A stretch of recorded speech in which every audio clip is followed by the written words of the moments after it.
السلام علیکم ورحمۃ اللہ وبرکاتہ۔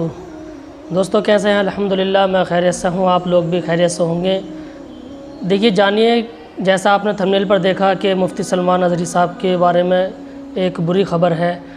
تو وہ بری خبر یہ ہے کہ مفتی سلمان اظہری صاحب اور قمر غنی عثمانی صاحب کو آپ لوگ جانتے ہیں کہ قمر غنی عثمانی صاحب کافی دنوں سے لگ بھگ 2 سال سے وہ جیل کے اندر قید ہیں، اور مفتی سلمان اظہری صاحب کو بھی کچھ عرصہ ہو چکا ہے، لگ بھگ 8 مہینے ہو چکے ہیں مفتی سلمان اظہری صاحب بھی جو جیل کے اندر قید ہیں۔ آئیے جانتے ہیں کہ مفتی سلمان اظہری کے حالات کیسی ہیں اور مفتی سلمان اظہری صاحب کی طبیعت کی کیسی خبر ہے، اور قمر غنی عثمانی صاحب کے بارے میں بھی جانتے ہیں۔ آئیے مفتی صاحب ہیں، ان کی کچھ بات سنتے ہیں، آئیے ان کی کچھ ویڈیو دیکھتے ہیں اور سمجھتے ہیں کیا مفتی سلمان اظہری صاحب کی طبیعت خراب ہے یا نہیں ہے۔ آئیے اس ویڈیو کو دیکھتے ہیں۔ ناظرین کرام، السلام علیکم ورحمۃ اللہ وبرکاتہ۔ مفتی سلمان اظہری صاحب تقریباً 8 مہینے سے زیادہ کا بھی عرصہ ان کو آج جیل میں ہو چکا ہے، اور تحریک فروغ اسلام کے بانی حضرت علامہ قمر عثمان غنی صاحب، ان کو تو اس سے بھی زیادہ کا عرصہ تقریباً 2 سال ہو چکے ہیں، دونوں لوگ جیلوں میں ہیں، اور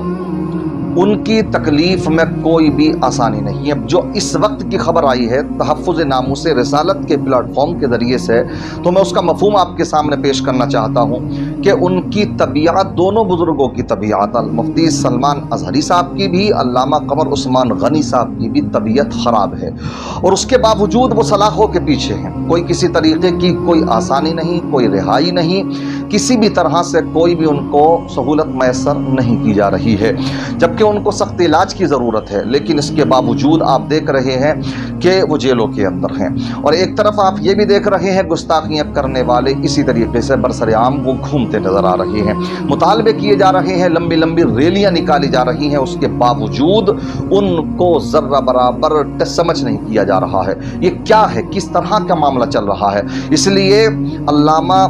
مفتی سلمان اظہری صاحب کے تعلق سے آتا کہ ان کی طبیعت خراب ہے، ان کو سخت علاج کی ضرورت ہے، اور اس کو لے کر وہ خود پریشان، ان کے گھر والے بھی پریشان ہیں۔ دوسری طرف اگر ہم دیکھیں تو ہمارے جو مسلم لیڈران ہیں،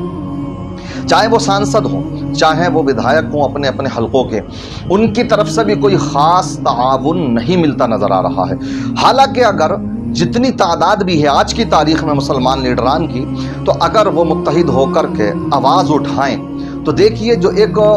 چنا ہوا انسان ہوتا ہے، جو ایک سنویدھانک پد پر انسان ہوتا ہے، تو اس کی بات میں دم ہوتا، وزن ہوتا۔ سب مل کر کے اگر اس بات کو اٹھائیں، ایک طرف تم جو مجرم رام گیری ہے، تم اس کو جو ہے FIR جتنی ہونے کے 58-60 FIR ہونے کے باوجود اس کو تم گرفتار کرنے کے لیے تیار نہیں ہو، اور دوسری طرف ذرا سے ایک شعر کی بنیاد پر جو انہوں نے پڑھ دیا تھا، تمہیں لگا شاید ہم کو اس میں اس طرح کا برا بھلا کہا گیا ہے، تو تم ان کو 8-10 مہینے جیل میں رکھے ہوئے ہو۔ تو اس طرح سے اگر ایک ہمارے جو لیڈران ہیں، اگر ان کی طرف سے مضبوطی کے ساتھ اس میں مدد ملے تو میں سمجھتا ہوں کہ یہ آواز دمدار ہوگی۔ میں گزارش کروں گا، امتیاز جلیل صاحب نے جو ریلی نکالی تھی اس میں جو چند مطالبات رکھے تھے، ایک تو نتیش راڑے کو گرفتاری کا، ایک مجرم رام گیری کو، اور تیسرا تھا مفتی سلمان اظہری صاحب کو رہائی کا، علامہ قمر عثمان غنی کی رہائی کا۔ اس لیے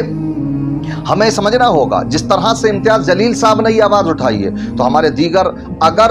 جو لیڈران ہیں وہ بھی آواز اٹھائیں گے تو ان کی آواز میں دم ہوگا۔ سیاست کو اپنی طرف سے دیکھیے، لیکن جہاں بات حق بیانی کی آئے تو وہ کرنا چاہیے۔ آپ کر سکتے ہیں، آپ جو بھی لوگ ہیں، MP ہیں، جو ودھائک ہیں، تو وہ اس بات کو بخوبی جانتے ہیں۔ اگر متحد ہو کر میٹنگ کریں اور سب مل جل کر کے اس کے خلاف اپنے غور و فکر کریں، کیا معاملہ چل رہا ہے، کہاں پر ان کو دیری ہو رہی ہے آخر ضمانت ملنے میں، تو میں سمجھتا ہوں اگر یہ ادھر توجہ دیں تو بہت آسانی کے ساتھ ان کو رہائی مل سکتی ہے۔ جبکہ آپ کی خاموشی دوسری طرف جو لیڈران ہیں، ہمارے برادران وطن سمجھ رہے ہیں غیر مسلم، تو وہ ان کے لیے رکاوٹ بنے ہوئے ہیں، طرح طرح کا کوئی نہ کوئی روڑا اٹکاتے جا رہے ہیں۔ ایسے میں یہی کہوں گا کہ آپ ایسے لوگوں کو چنا کریں جو آپ کی آواز کو اٹھا سکیں۔ آج ہمارے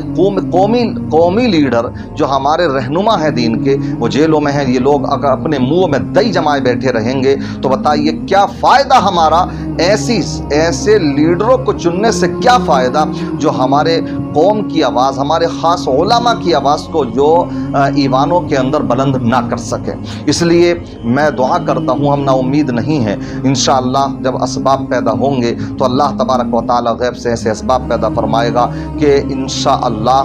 وقت بھی نہیں لگے گا، پتہ بھی نہیں لگے گا، اور انشاءاللہ بڑی جلدی کے ساتھ وہ رہا ہو جائیں گے۔ دعا کریں اللہ تبارک و تعالی جو بھی ہمارے مسلمان بھائی بہت بڑی تعداد میں جیلوں میں بند ہیں، بہت بڑی تعداد ہے، اور آسام کے اندر تو بہت برا حال ہے، بہت سے مسلمان جو پڑھے لکھے نوجوان ہیں ان کو قید میں ڈال رکھا ہے۔ تو اس طرح کی تنظیمیں بنیں، پڑھے لکھے لوگ جو وکلا ہیں وہ سامنے آئیں اور آ کر کے اس قانونی لڑائی کو لڑیں، اور اگر پیسہ اکٹھا کرنے کی بات آئے تو اس کو بھی کریں۔ آج کے زمانے میں بہت آسان ہے یہ سب کام کرنا، بس یہ ہے کہ کوئی بھی اس قافلے کو لے کر کے چلنے والا ہو، کوئی آواز اٹھانے والا ہو۔ لہذا میں گزارش کروں گا جو بھی لیڈران ہیں وہ ادھر توجہ دیں، اور ساتھ ہی ساتھ میں دعا کرتا ہوں اللہ تبارک و تعالی سب کو جو بھی جیلوں کے اندر بے قصور پھنسے ہوئے ہیں، بند ہیں، اللہ تبارک و تعالی سب کو عزت کے ساتھ رہائی عطا فرمائے۔ جو بیجا مقدمہ بازیوں میں پھنسے ہوئے ہیں اللہ تعالیٰ ان کو اس سے چھٹکارا نصیب فرمائے، اور مسلمانوں کو آمین اللہم آمین۔ دوستو دیکھا آپ نے کس طرح سے مفتی صاحب نے جو باتیں بتائی ہیں، حقیقتاً یہی بات ہے کہ جو ہمارے لیڈران ہیں، جو ہمارے مسلم سانسد ہیں، اگر وہ ایک جٹ ہو کر ایک میٹنگ کریں اور میٹنگ میں اس طرح کی بات رکھیں کہ ہمارے جو مفتی سلمان ندوی صاحب کو قید کر رکھا ہے، کس طرح سے انہیں کافی ٹائم ہو چکا ہے، لگ بھگ 8 مہینے ہو چکے ہیں انہیں جیل کے اندر قید کر رکھا ہے، اور قمر گنی عثمانی صاحب کے بارے میں بھی آواز اٹھائیں۔ اگر یہ مسلم سانسد اگر سارے ایک جٹ ہو کر اگر آواز اٹھائیں گے تو ضرور کچھ نہ کچھ آسانی ہوگی، اور مفتی سلمان ندوی صاحب کی رہائی ہوگی، اور قمر گنی عثمانی صاحب کی بھی رہائی ہوگی۔ تو دوستو اس ویڈیو کو زیادہ سے زیادہ اگر شیئر ضرور کر دیں، اور کمنٹ باکس میں مفتی سلمان ندوی صاحب کے لیے ضرور دعا کریں، اور کمنٹ باکس میں اللہ اکبر ضرور لکھ دیں۔ ہماری ویڈیو کو آگے شیئر ضرور کر دیں۔